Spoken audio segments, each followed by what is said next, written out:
Hey everybody, thanks for tuning back into OTRAMM's YouTube channel. We've been getting a couple of requests for an updated shop tour, and since we did the first one on a cell phone and it wasn't that great, I figured we'd do an update. We've changed quite a bit in the shop as well, so I figured I'd take you through a tour. So here's our front door, and you come in through here. It brings you into our very tiny office waiting room with mandatory wits end axle poster. Every cruiser shop needs one of those.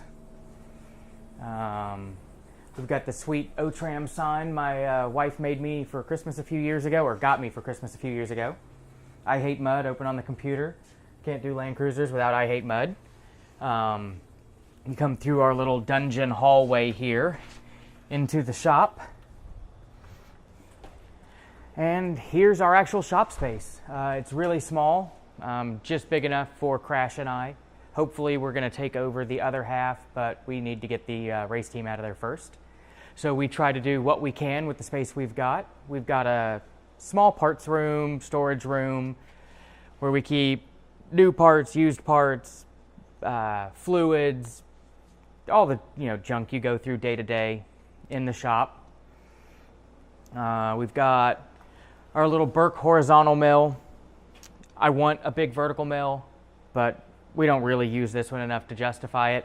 But when we need it, it does come in handy, so we keep it around. I enjoy playing with it. I've got our early 1900s Reed lathe. It's another one of those things. We don't use it like for production work. We use it more for making tools that we use here in the shop. Like we turned this front axle seal installer on it, and we use it for turning down sleeves, for pressing bearings, things like that. For what we use it for, it serves its purpose quite well. And it's nice being able to use a piece of history.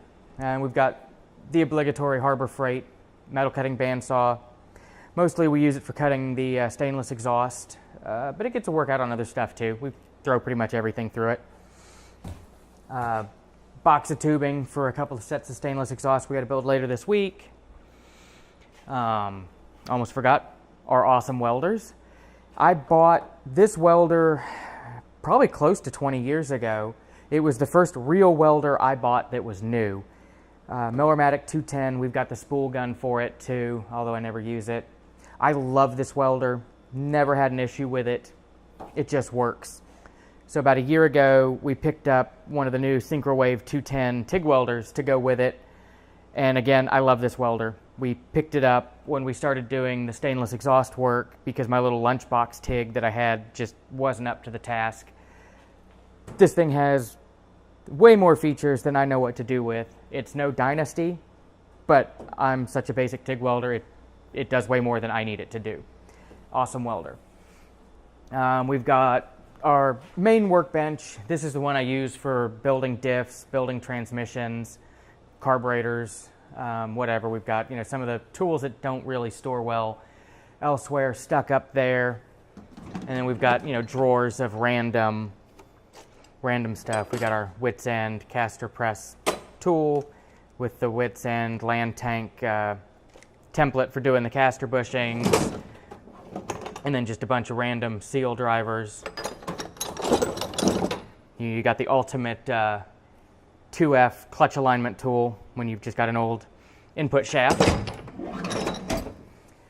And then we've got this is our old press. I keep it around because it's still handy for doing smaller stuff. We've got this old shop-made press brake that I use for bending the exhaust brackets set up in there because it's easy, and then just random leftover wood, leftover steel,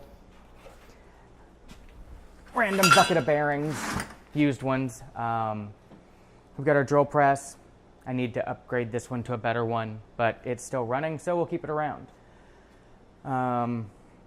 Random shelf of indicator holders, indicators, gear pullers. This thing is awesome for pulling the countershaft bearings out of a 4-speed transmission. But it's just stuff that really doesn't have a home elsewhere. dial indicators and squares and stuff live in here. Just random stuff, scrap metal pile. It's always full of 80 series suspension. Got our parts washer. You can't have a Land Cruiser shop without a parts washer. They leak a lot.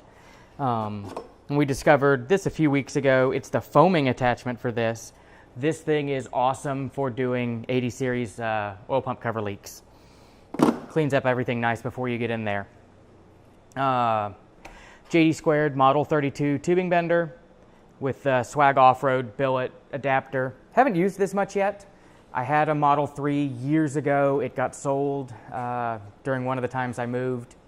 Missed having the ability to bend tubing, so we bought this and a couple of dies, but just haven't done really any fab work yet to use it. But I'm excited to be able to use it.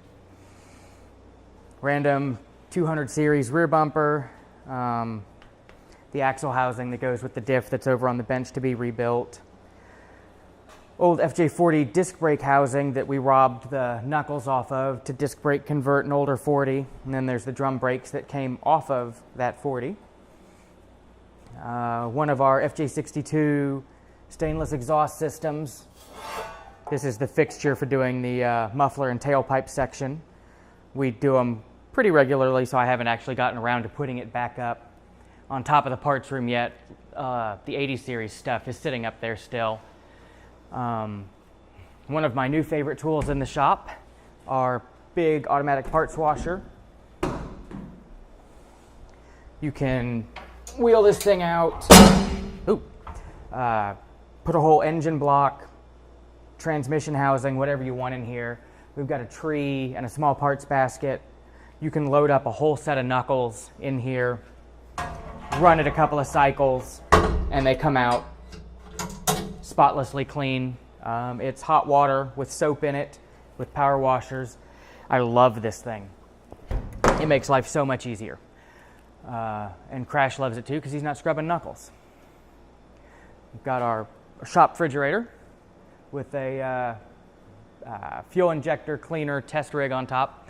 We don't use that often, so it lives on top of the refrigerator. We only really break it down when we're doing 80 series head gaskets because we clean and flow test the fuel injectors while we've got them out. And we've got, in our center bay, we've got a Benpack 10,000 pound mid-rise lift.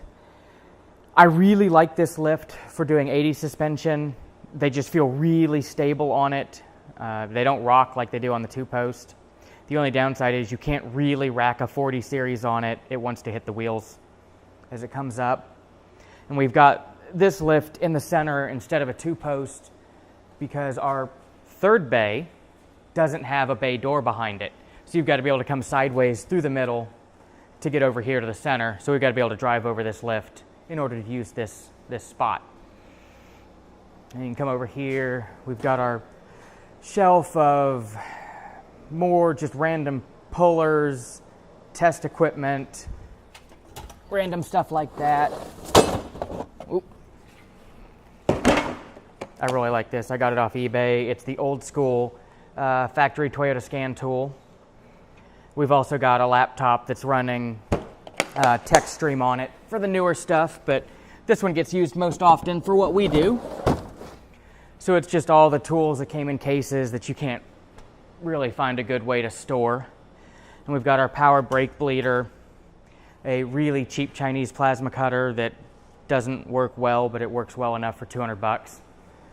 My workbench / toolbox, which is actually really clean right now. Crash gets tired of it looking horrible, so he cleans it for me every now and then. We've got our air conditioner. You got to have that here in the summer. Old parts manuals or shop manuals. Most everything is digital and online now, but some of the older stuff we have in paper still. This sweet Toyota hammer that Bino sent me. And then come over here. There's the controls for the center lift.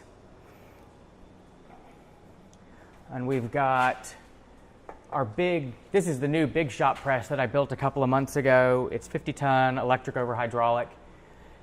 I really like it. It's really scary. I had a radius arm come out of it the other day while I was pressing it, and it was not fun. We've got our Swag Off-Road heavy-duty arbor plates. These things are awesome. Yeah, we've got an extra set of 200 series skid plates. If anybody needs ARB 200 series skid plates, get these out of my way. I will make you a deal on them. More random transmissions and our other workbench.